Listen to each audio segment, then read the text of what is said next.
নমস্কার, বন্দনা রান্নাঘরের পক্ষ থেকে আপনাদেরকে সবাইকে স্বাগত। আপনারা সবাই কেমন আছেন? আজকে আপনাদের সঙ্গে শেয়ার করব ইলিশ মাছের পাতুরি। এই যে 4 পিস ইলিশ মাছ নিয়ে নিয়েছি। হলুদ গুঁড়ো লাগছে, নুন লাগছে, এগুলো পরিমাণ মতো। তবে পরিমাণটা বলে দেব যখন আমি ইনগ্রিডিয়েন্টসগুলো দেব। আর সর্ষের তেল লাগছে, সর্ষে লাগছে, লঙ্কা লাগছে, টক দই লাগছে।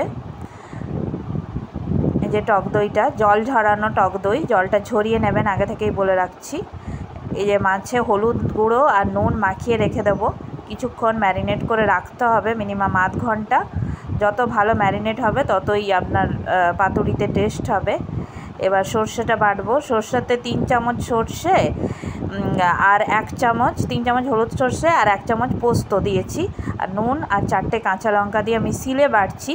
মিক্সি আর ইউজ করব না, কারণ সিলে বাটলে একটু আলাদা টেস্ট হয়। আপনারাও চেষ্টা করবেন শিলনোড়ায় বাটতে, আর যদি একান্তই না পারেন তাহলে মিক্সিতে বাটবেন। এই যে বাটাটা হয়ে গেছে। এবার টক দইটা ফেটাবো হ্যান্ড ব্লেন্ডারের সাহায্যে। যে ফেটানো হয়ে গেছে, যে সর্ষেটা দিয়ে দিচ্ছি। আর টক দইটা বলে রাখছি 80 গ্রাম আমি নিয়েছি, যেহেতু 4 পিস মাছ, বেশি লাগবে না। আপনারা যেমন মাছ সেরকম টক দই দেবেন। এবার টক দইটা দিয়ে দিচ্ছি।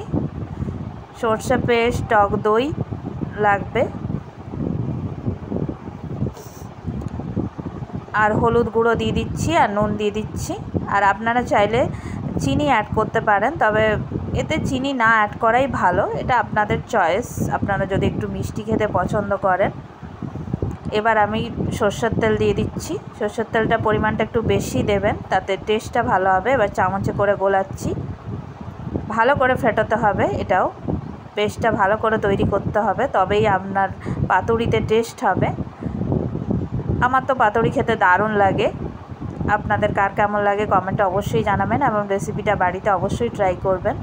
এই যে কলা পাতাটা সেঁকে নিচ্ছি, জলে ধুয়ে নিয়েছি আগেই, দিয়ে সেঁকে নিচ্ছি তাওয়ায়।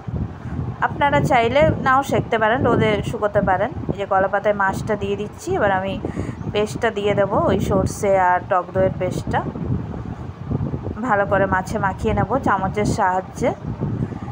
আপনারা হাতেও করতে পারেন, তবে সব কিছুতে হাত দিতে কীরকম একটা লাগে, মানে মাছে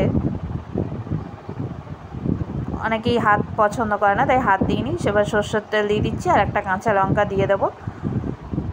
তো সবাই জানেন আমি ঝাল খেতে পছন্দ করি। এই যে পাতাটা মুড়ে নিচ্ছি। পাতাটা একটু বড় নেবেন, তাহলে মুড়তে সুবিধা হবে। এই যে ফোল্ড করে নিচ্ছি চারিপাশটা, যাতে না বেরোয়। ভালো করে ফোল্ড করবেন। আপনারা চাইলে কলা পাতার বদলে অন্য লাউ পাতা বা কুমড়ো পাতা এটাও নিতে পারেন। আমি কলা পাতা নিয়েছি। এই যে এবার সাদা সুতো দিয়ে বেঁধে নিচ্ছি। সাদা সুতোটা দেখতে ভালো লাগে, তাই সাদা সুতো ইউজ করেছি, অন্য সুতো রঙিন ভালো লাগবে না। আর ভালো করে বাইন্ড করবেন, নাহলে বেরিয়ে যাওয়ার সম্ভাবনা আছে। আর সুতোটা আমি দেশলাই কাঠিতে জড়িয়ে নিয়েছিলাম, কারণ এটা মানে লুজ সুতো নিয়েছিলাম, তাই আপনারা ক্ষমা মার্জনা করে দেবেন। দেশলাই দেখে আবার কমেন্ট করবেন না যে দেশলাইয়ে সুতো জড়ানো। এই যে আমার সব বাইন্ডিং করা হয়ে গেছে পাতুরির জন্য। এবার কড়াতে একটু সরষের তেল দিয়ে এটা চাড়িয়ে নেব। আমার কাছে যেহেতু ব্রাশটা নেই, তাই আমি চামচের মাধ্যমে ওটা চাড়িয়ে নিচ্ছি তেলটা। বেশি তেল দেবেন না, এটা তো আর মাছ ভাজা নয় বা ঝোল নয়, অল্প পরিমাণে তেল। এবার পাতুরিগুলো দিয়ে দিচ্ছি। একদম ঘরোয়াভাবে বানিয়েছি, বেশি কিছু ইউজ করিনি। আর অনেকে নারকেল কোড়া দেয় ওই বাটাটায়, নারকেল আমি ইউজ করিনি নারকেল, আপনারা চাইলে দিতে পারেন। এবার লো ফ্লেমে এটা হবে 15 মিনিট মতো। আমি ঢাকা দিয়ে দিলাম। এই যে 10 মিনিট পর আমি এক পাশটা উল্টে নিচ্ছি। এক পাশটা হয়ে গেছে, আর এক পাশ উল্টে নিলাম। বেশিক্ষণ কুক হতে দেবেন না, আর হাই ফ্লেমে করবেন না, পুড়ে যাওয়ার সম্ভাবনা থাকে।